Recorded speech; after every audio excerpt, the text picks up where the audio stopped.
Hello everyone, this is Dr. Mahmoud, and in this lecture we'll continue talking about the high-yield spinal cord lesions that you need to know for your USMLE exam. So let's get started.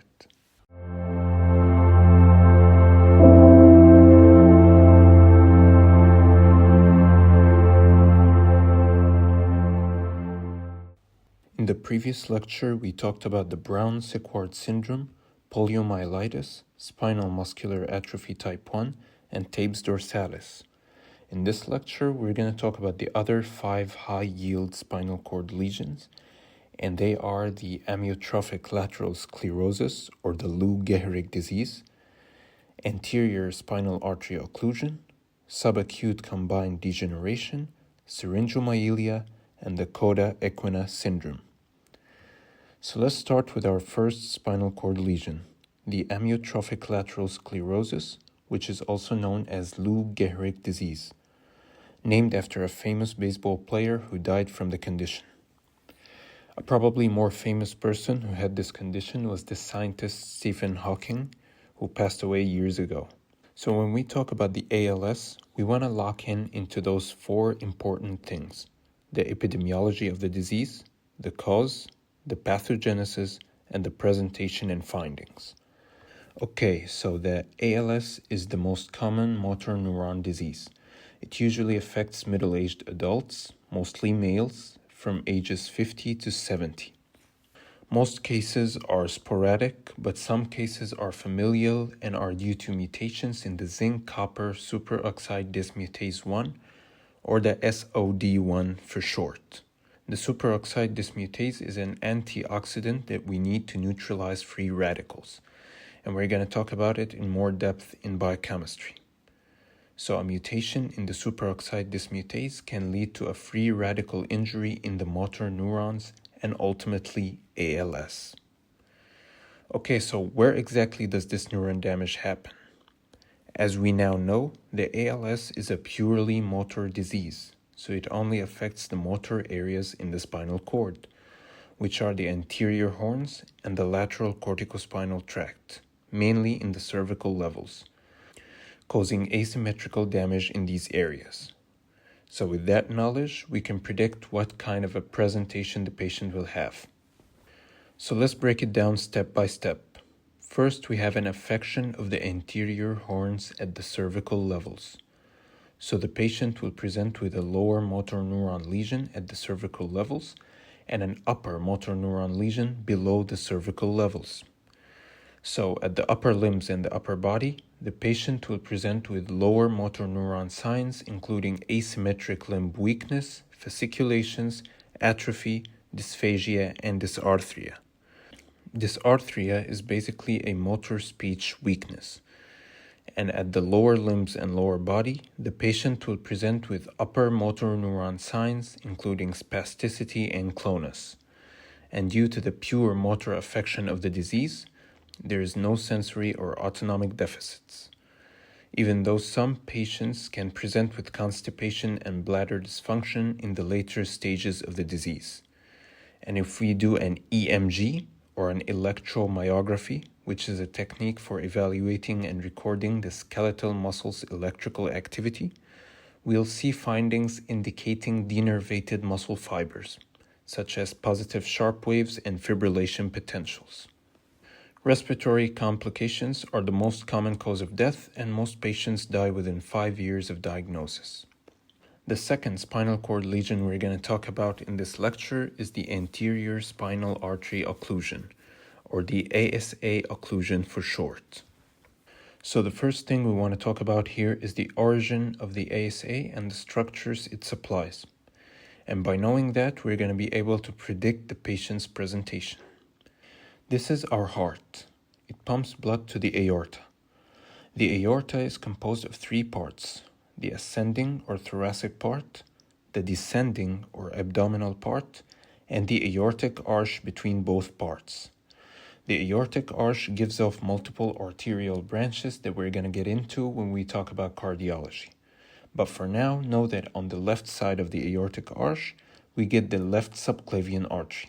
And on the right side of the aortic arch, we get the brachiocephalic trunk, which then branches out into the right subclavian artery.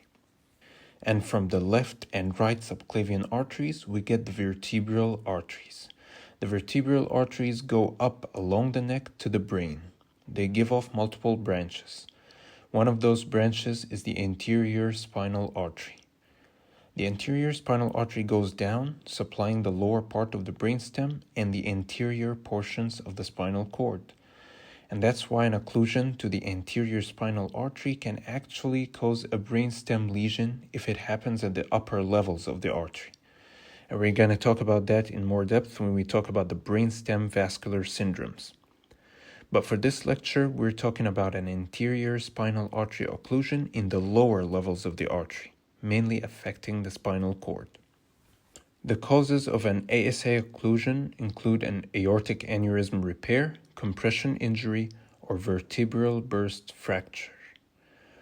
Now we know that the anterior spinal artery supplies the anterior portion of the spinal cord, and its occlusion will affect the anterior portion of the spinal cord.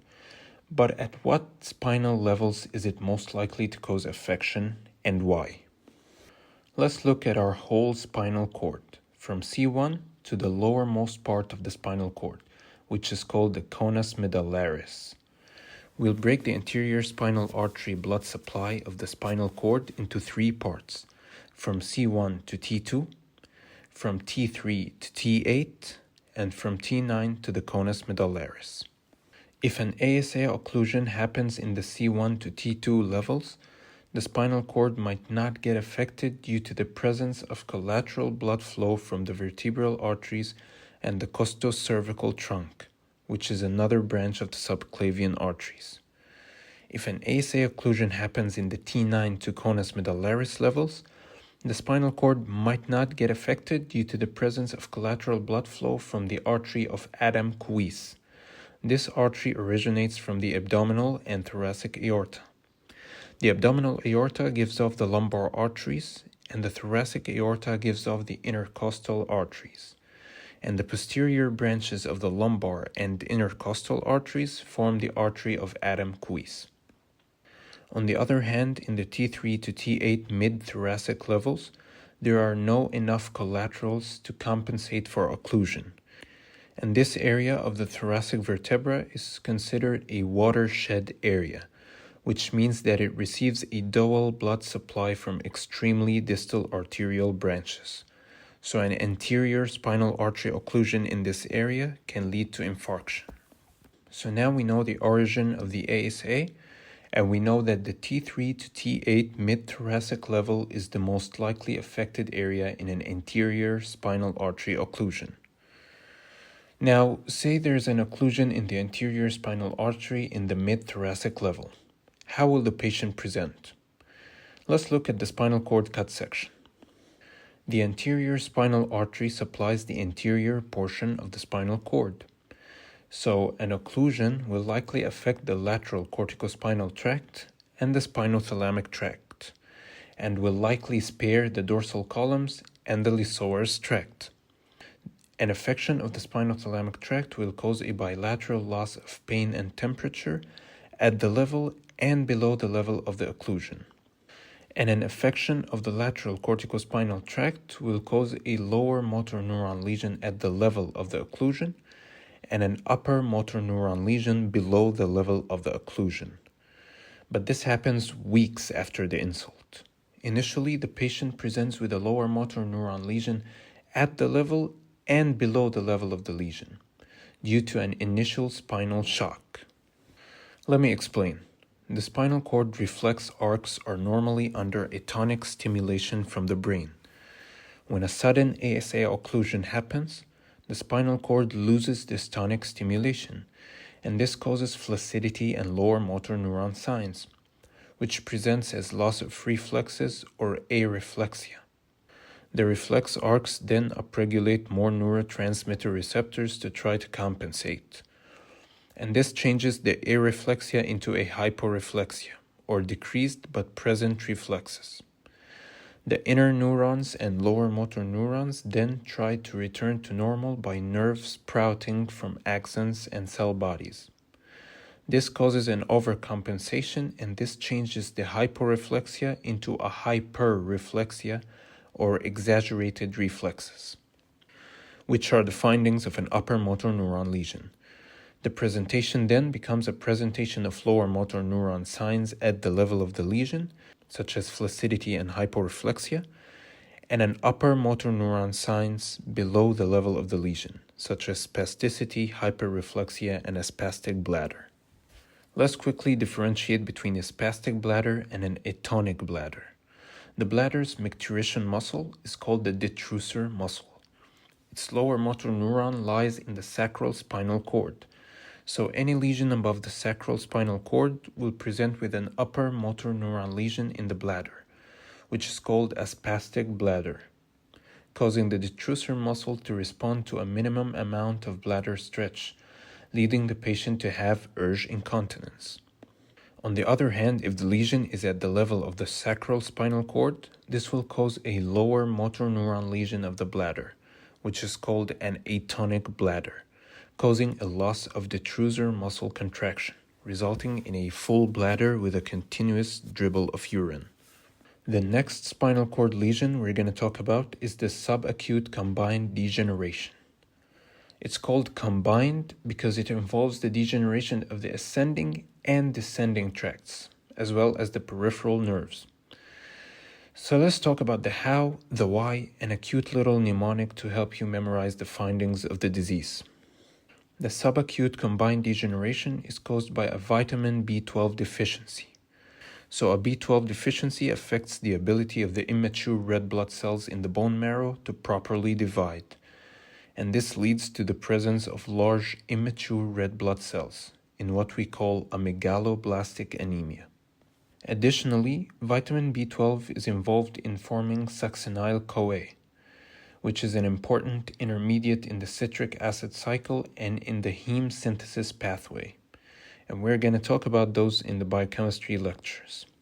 So what basically happens is that an intermediate called the methylmalonic acid is converted to succinyl-CoA in the presence of vitamin B12. So in the case of a vitamin B12 deficiency, the methylmalonic acid cannot be converted into succinyl-CoA, and this leads to an accumulation of methylmalonic acid, which is toxic to the myelin sheath, which lines the axons of the neurons. And this causes a patchy demyelination which affects the corticospinal tract, leading to upper motor neuron signs, the dorsal columns, leading to an impaired vibration, proprioception, and fine touch sensations, and the spinocerebellar tract, leading to an ataxic gait. We can remember the tracts affected in the subacute combined degeneration by remembering that we can shorten the name subacute combined degeneration into the three letters S, C, and D. S stands for the spinocerebellar tract, C stands for the corticospinal tract, and D stands for the dorsal columns. So if you get a case of megaloblastic anemia with neurological abnormalities, always think about a vitamin B12 deficiency. A vitamin B9 or folic acid deficiency will also present with megaloblastic anemia but without neurological signs, and we're going to explain why in the biochemistry lectures. The next spinal cord lesion we're going to talk about is the syringomyelia. The word syrinx means a cavitation. Syringomyelia refers to a cavitation or a dilated fluid-filled cystic cavity within the central canal of the spinal cord. It can occur due to trauma, tumors, or in association with Chiari-1 malformation. We talked about Chiari malformations in the anterior neural tube defects lecture. So if you haven't watched it, make sure to check it out. Okay, so now the patient has a spinal trauma or tumor, and this led to the formation of a dilated fluid-filled cystic cavity within the central canal of the spinal cord in what we call the syringomyelia. The syringomyelia most commonly occurs at the spinal cord levels from C2 to T9.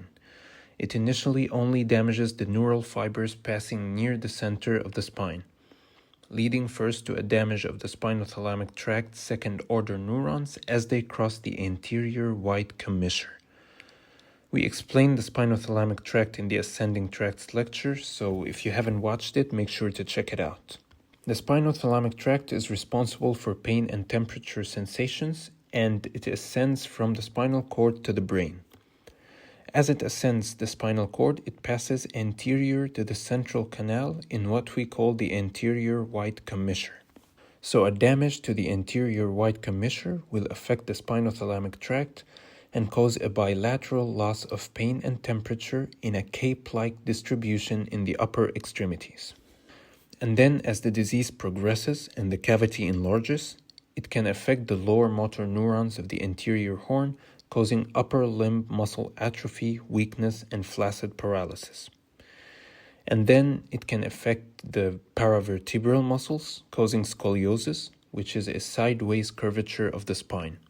And if the disease is untreated and the cystic cavity enlarges further, it could affect the lateral horns, causing Horner syndrome. If you want to know more about Horner syndrome, make sure to check out our lecture on the topic. But basically know that the Horner syndrome presents with ptosis, or eyelid drooping, anhidrosis, or lack of sweating, and miosis, or pupillary constriction. The last spinal cord lesion we're going to talk about today is the Cauda equina syndrome.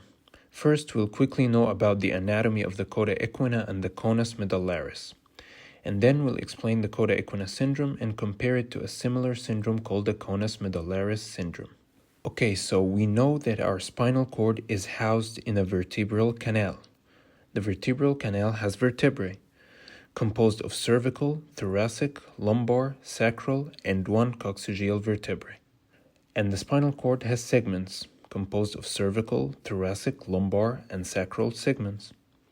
The lowest part of the spinal cord, which is the S3, 4, and 5 segments, is called the conus medullaris, and it lies in the lower border of the L1 to L2 vertebral levels.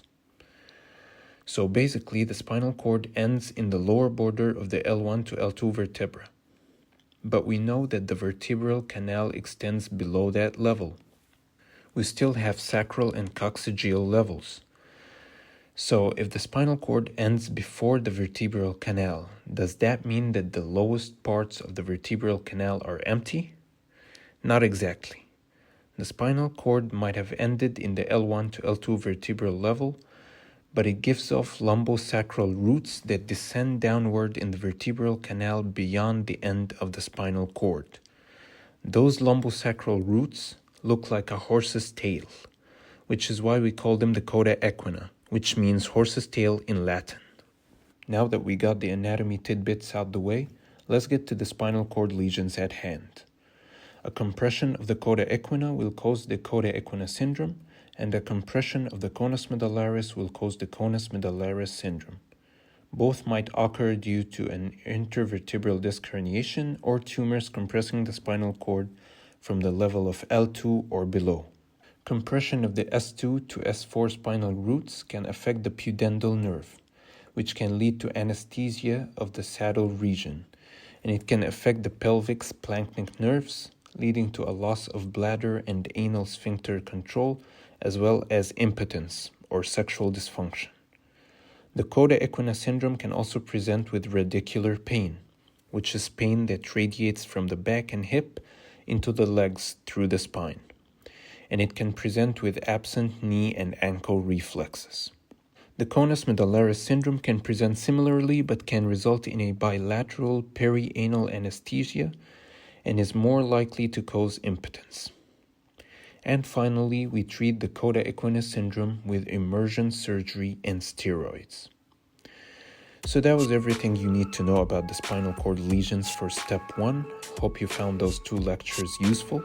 So if you like the content, don't forget to hit the like and subscribe buttons and join our Patreon, and I'll see you in the next one.